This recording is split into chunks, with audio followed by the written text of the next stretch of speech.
Nous allons commencer par le coaching. Alors en bon français, le coaching, c'est quoi d'ailleurs? C'est de l'aide, de l'entraînement, la préparation, du conseil, du soutien. En tout cas, il y a un bon papier dans les pages culturelles du Monde intitulé « Politique cherche cours d'art dramatique ». Alors on me dit qu'on a un petit problème pour les photos, mais c'est pas grave, on va pouvoir parler pour l'instant sans les photos. Donc cherche des professeurs d'art dramatique. Pourquoi les professeurs d'art dramatique? Parce que par définition, c'est eux qui savent comment s'exprimer. Ben là voilà, la photo, nous l'avons retrouvée. En fait, c'est un papier sur les coachs vocaux des politiques. C'est-à-dire souvent, ils ont affaire à des comédiens, à des chanteurs d'opéra qui leur expliquent comment s'exprimer en public. Alors il est question par exemple d'Emmanuel Macron. Son coach, lui, c'est un baryton basse qui en 2016, donc l'an dernier, à l'Opéra de Paris, jouait dans Tosca et jouait le rôle du sacristain. Au moment d'entrer en scène, il y avait un escalier de 18 marches à dévaler. Il s'est cassé la figure, il est arrivé en bas, perte de connaissance, du coup, il n'a pas récupéré toutes ses capacités physiques et le gars s'est reconverti dans le coaching des hommes politiques. Alors, il a notamment, récemment, il raconte dans le papier, avec Macron, il a rejoué la scène où Macron s'emporte à la fin d'un meeting. Oui, et il avait Macron, du coup, se voyait et ça l'a fait rigoler. Mais ça date pas d'hier, cette affaire. De Gaulle, déjà, avait embauché Louis Seigné, une figure de la comédie française qui était grand-père d'Emmanuel et de Mathilde Seigné, et il lui avait juste dit « Monsieur, enseignez-moi la bonhomie ».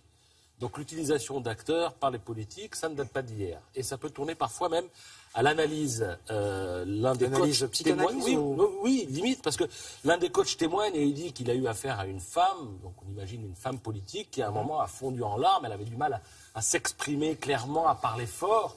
Et à un moment, il dit, on est remonté à son enfance et ses parents lui avaient interdit de chanter et de parler fort afin de respecter la mémoire des victimes de la Shoah. Donc la prise de parole, c'est aussi et surtout une affaire d'émotion personnelle. Le coach de François Hollande, parce qu'il en a eu un aussi en 2012, alors lui faisait crier « orang-outan » très très fort. Donc vous imaginez Hollande « orang-outan, orang-outan ».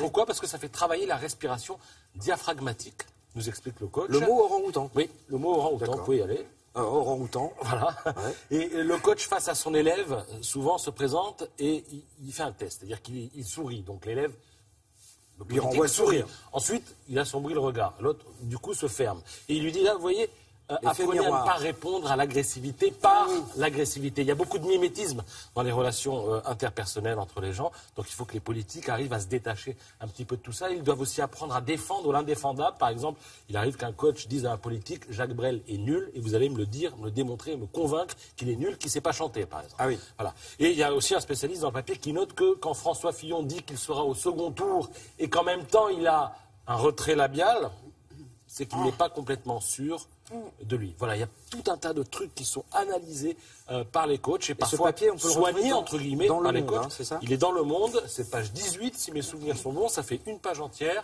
et c'est particulièrement intéressant. Et puis vous le trouverez, alors, si vous êtes abonné sur le site internet, sinon c'est au kiosque et puis peut-être dans quelques jours il sera gratuit sur internet. Merci beaucoup.